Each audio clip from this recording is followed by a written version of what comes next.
In this panel, we have, you know, founders of uh,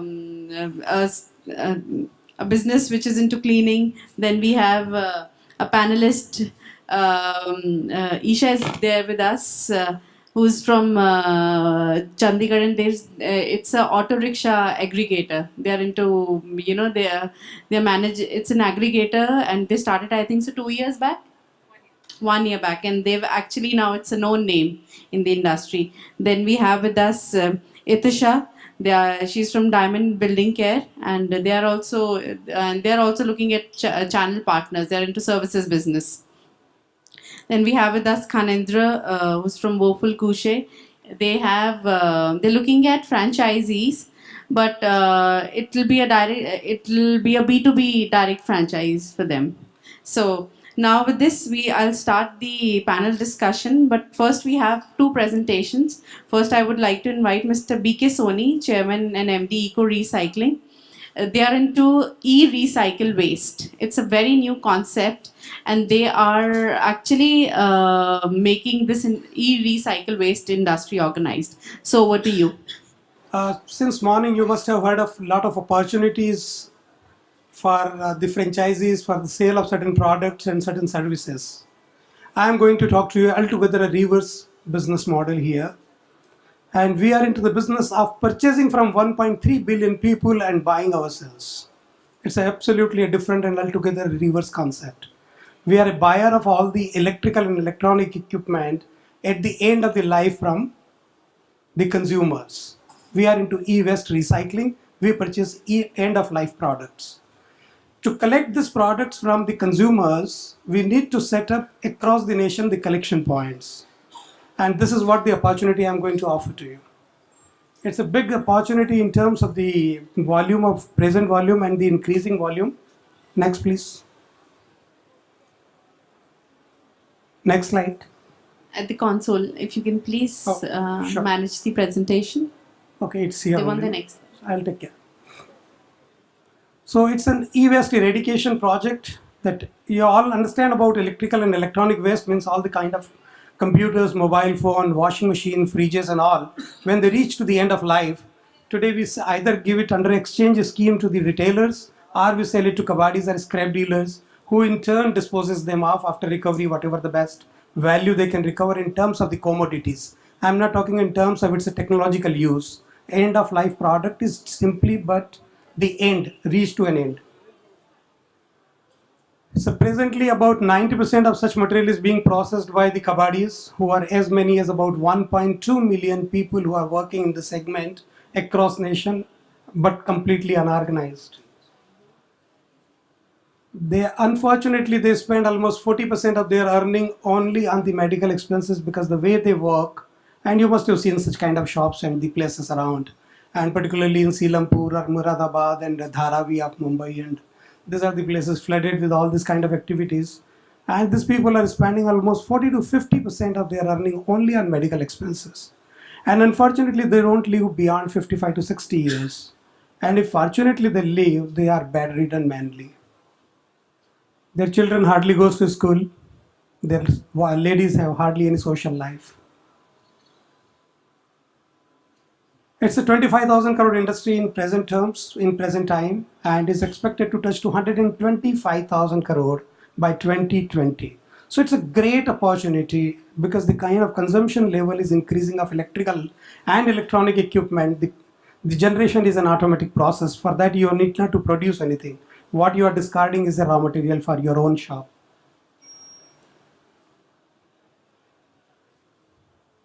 This particular business is for both the sector, whether you are skilled or unskilled. If you are unskilled like kabadis, then we will skill you through the educational program, and for which we have been approved by the National Skill Development Corporation to extend training to kabadis or scrap dealers, and we propose to train as many as about 300,000 kabadis over a period of 10 years through our 125 training centers across nation. And if you are skilled, like so far we have 50 such collection centers already opened in India, out of which 12 of them are MBA and IITs, engineers.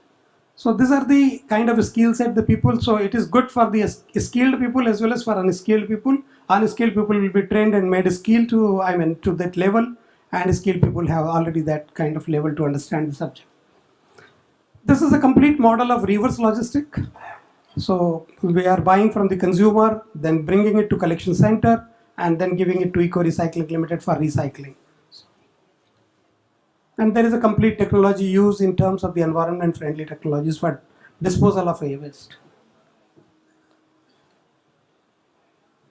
We propose to set up about 5,000 collection centers across nation. Our objective is to reduce down on the number of medical centers, and we would like that more and more recycling centers gets opened so that we can have the better life rather than we are inhaling the kind of environment pollution around.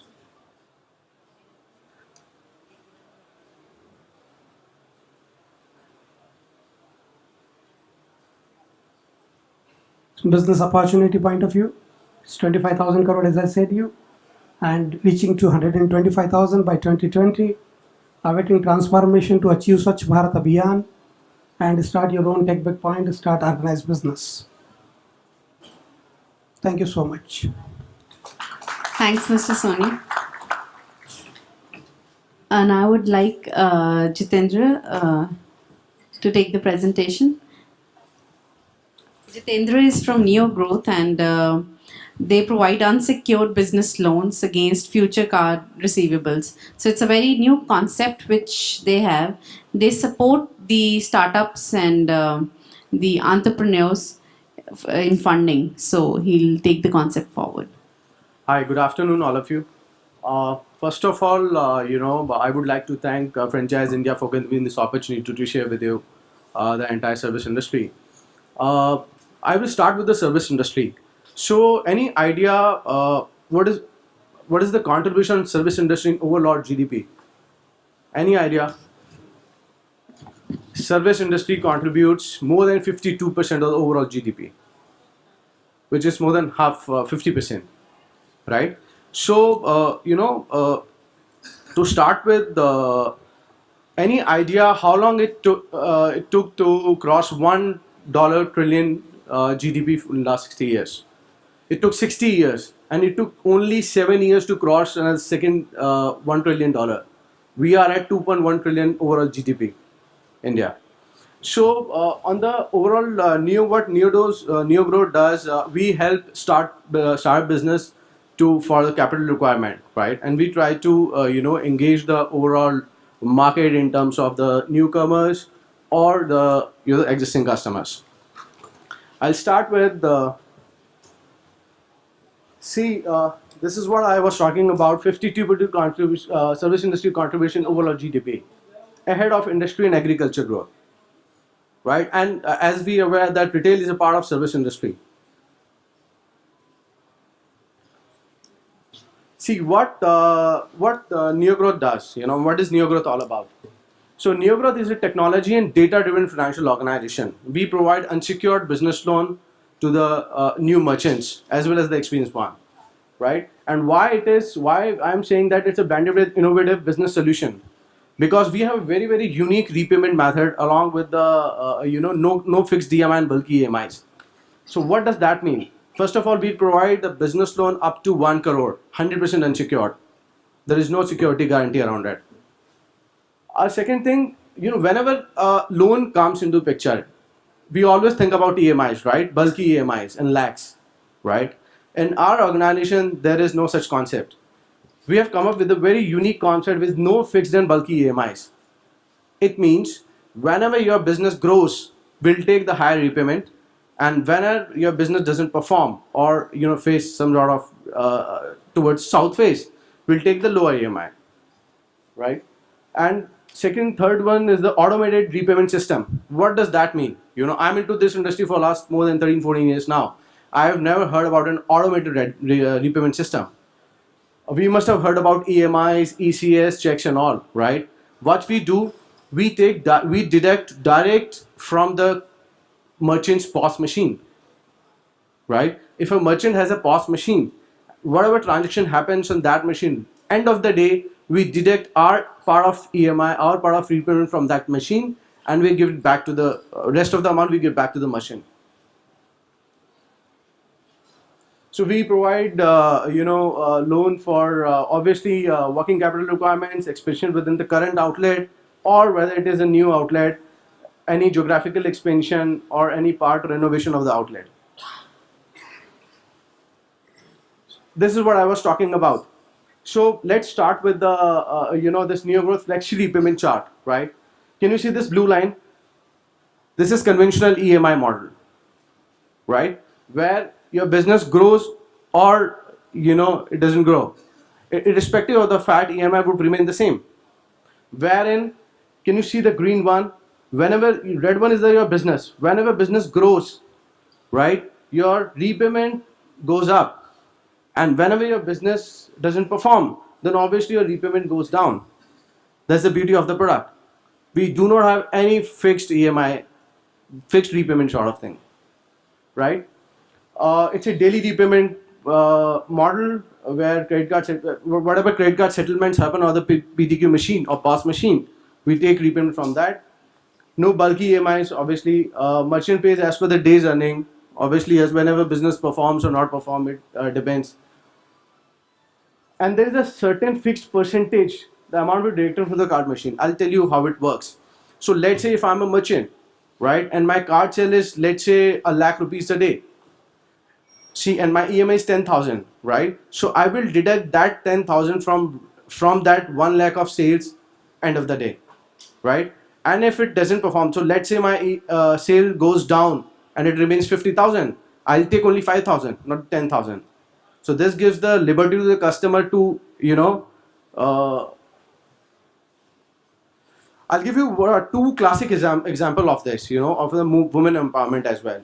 This saloon, it's a daily-based saloon. This saloon, so for a loan, we require three things. One is the credit history, second is the financials, and obviously third is your repayment capacity.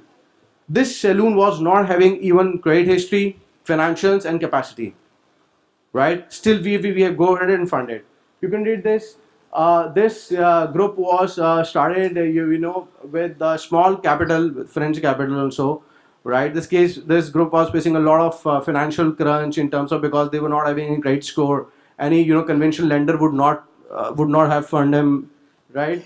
So we went ahead. We have funded him. Now this group is performing absolutely fabulous, right? And this is the classic example how New Growth is instrumental in overall retail growth.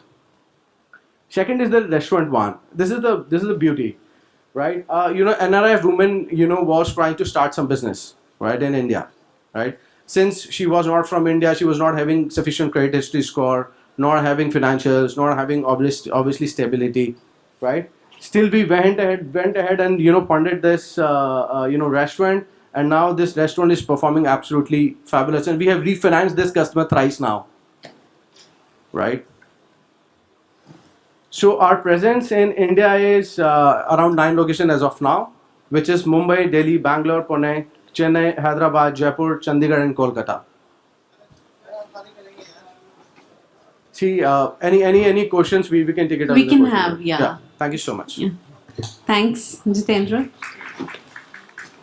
Jitendra, how difficult is customer acquisition for you as you've just started up? Yeah, it is not.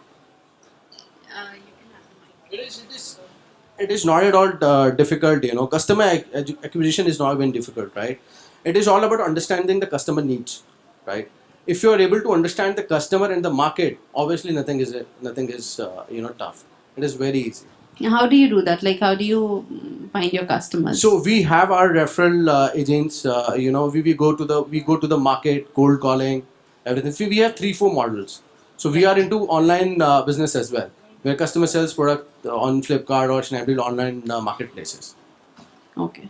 Yeah.